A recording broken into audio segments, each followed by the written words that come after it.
बेबाक होकर नहीं, एक बाप होने की हैसियत से कह रहे हैं रानी साहब। हमारी रानी बिटिया हमारा गुरूर है। खुद से ज्यादा विश्वास करते हैं हम उस पर।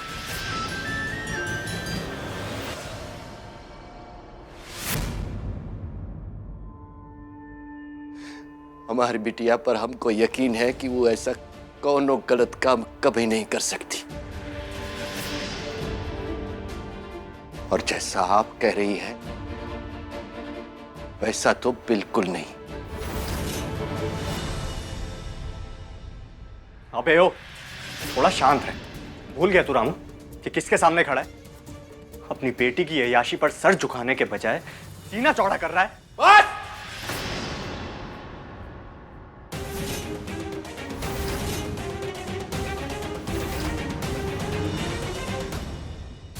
हमने कहा ना हमारी बिटिया के बारे में। बस रामाधीर,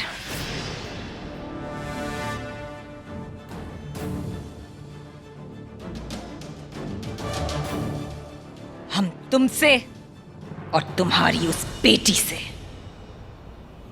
कोई रिश्ता नहीं रखना चाहते हैं।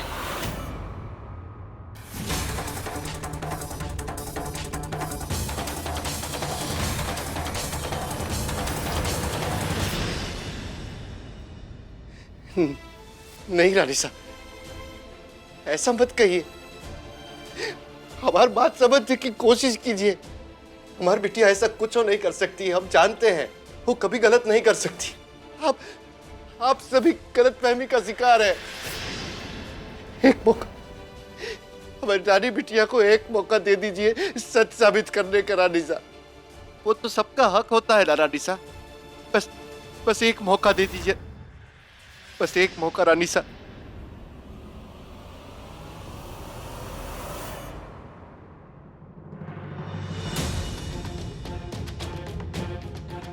लगा फोन लगा?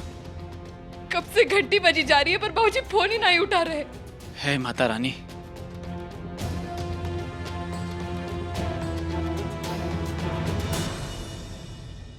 रानी बिटिया, अरे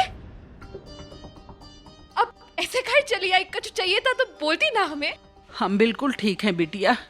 रामाधीर का फोन आवा रहा है कि थोड़ी देर में आ जाई हैं। वो ही बताए आए हैं बाहर। हे माता रानी, शुक्र है बाबूजी ठीक है। हाँ, आप आइए, बैठिए बैठिए बैठिए। अब देवर जी कछु कछु समझेगा का है इस सब का मतलब का है? भाभी साहब, सामने वालों ने जमीन अपने नाम पर क्लेम की है। लीगल प्रोसीडिंग शुरू होने वाली है। अरे हिंदी में समझाइए ना विक्रम बाबू। मेरा मतलब है जिससे भी आप लोगों ने जमीन खरीदी है ना, उसकी बहन ने एनओसी यानी कि नो ऑब्जेक्शन सर्टिफिकेट साइन ही नहीं किया है।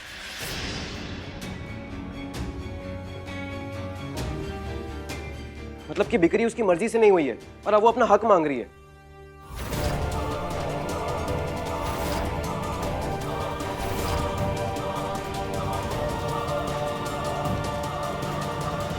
अरे कहाँ मैंने हक मांग रही है? ये जमीन हमारी है, पैसे देकर खरीदे हैं हम। हमारे पास कागज तक है, तो फिर ये अचानक ये सब का है? और कोई भी अचानक कहेगा हमारी मर्जी ना है तो हम का जमीन बांटते फिरेंगे? ये सब चाल में हम नहीं पड़ने वाले, हम नहीं डरने वाले। ये जमीन हमारी है तो रामाधीर किराना स्टोर यही बनेगा। नहीं बन सकता भाभी साहब। जब तक वो पुराने मालिक की बहन आपको एनओसी नहीं देती, आप कुछ नहीं बना सकती। अरे कौन बहन, किसकी बहन? ये बहन कहाँ से टपक पड़ी अचानक? जब शुरुआत में बात हुई थी तब तो कोई बहन नहीं थी, तो फिर ये सब? अरे ये सब कानूनी बातें हैं भाभी साहब, समझने की कोशिश कीजिए।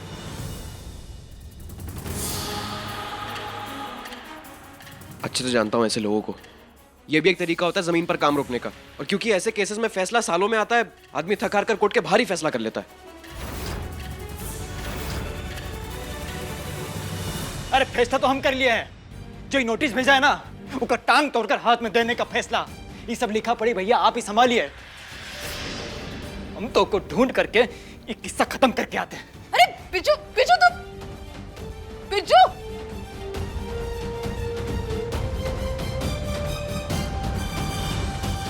वीरा प्लीज ये मत कहना कि जब तक केस खत्म नहीं होता तुम यहीं पे रुक रहे हो। विक्रम ने सब समझा दिया है ना, वो सब संभाल लेगा। अब चलो प्लीज।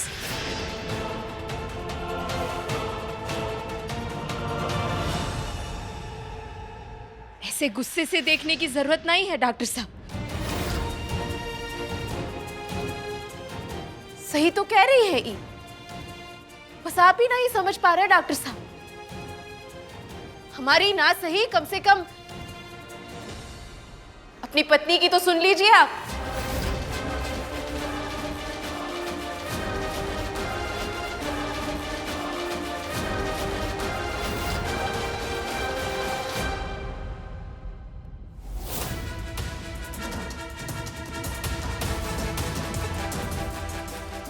ना आप मुझे अपने तानों से मनवा सकती हैं, ना क्यारा उनकी बातों से।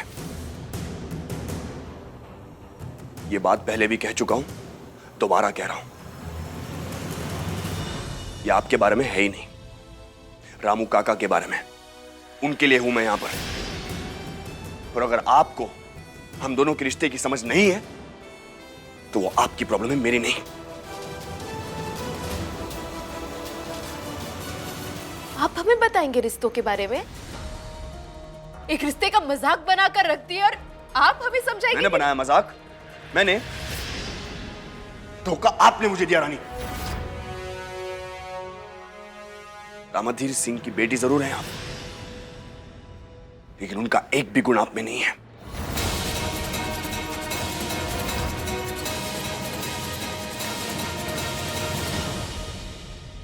वैसे तो आप भी बड़ा दावा करते रहते हैं कि बाबूजी से बहुत कुछ सीखे हैं, लेकिन सच कहे तो आप में भी एक तो गुण नहीं दिखता हमें उनका।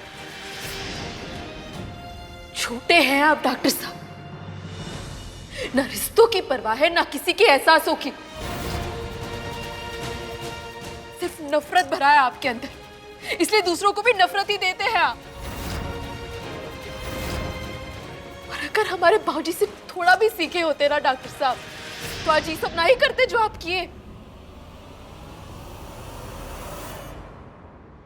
आपकी वजह से दादी बीमार हुई, बाबूजी अभी अभी तो आए थे और आपकी बातों का इतना बुरा लगा उन्हें कि वो चले गए वापस। सब कुछ आपकी वजह से हो रहा है डॉक्टर साहब, आप जिम्मेदार हैं। हमें तो ये तक पता नहीं है कि बाबूजी कहाँ है, ढूंढ नहीं सकते उन्हें। सब आपकी वजह से हुआ है।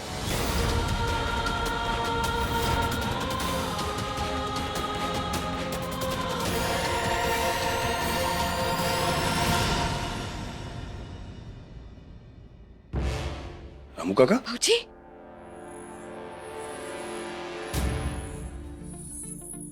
ठीक है आप? तुम कहाँ थे? तुम हम कितना ढूंढे तुम्हें पता नहीं का?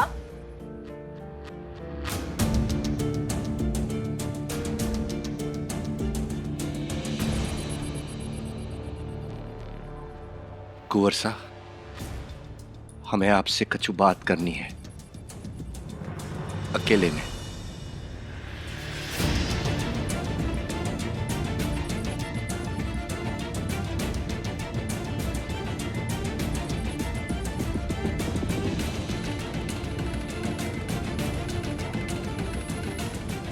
रानी बिटिया,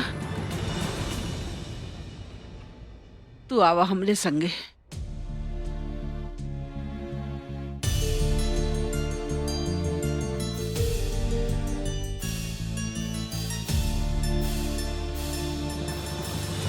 कुंवर साहब, आखिर क्यों नाराज है आप रानी बिटिया से? बताइए ना। नाराज हूं क्योंकि रानी ने मुझसे झूठ बोला काका। आप तो मुझे बचपन से जानते हैं, आप जानते हैं कितना अकेला रहा हूं मैं। आपने सब कुछ देखा है काका, कुछ नहीं छुपाया आपसे। लेकिन फिर रानी मेरी जिंदगी में आई, सब कुछ बदल गया। मेरा दुख, मेरा दर्द, सब कुछ बांटा उन्होंने। मुझे हंसने की वजह दी। काका, एक मुरझाया फूल देखभाल से जैसे खिल उठता है ना, वैसे खिल रहा था मैं। लेकिन फिर जिस रिश्ते पर मुझे सबसे ज्यादा नाज था, सबसे ज्यादा भरोसा था, वो रिश्ता ही झूठा निकला काका। इस रिश्ते की शुरुआत, इसकी नींव कमजोर ही नहीं, गलत है।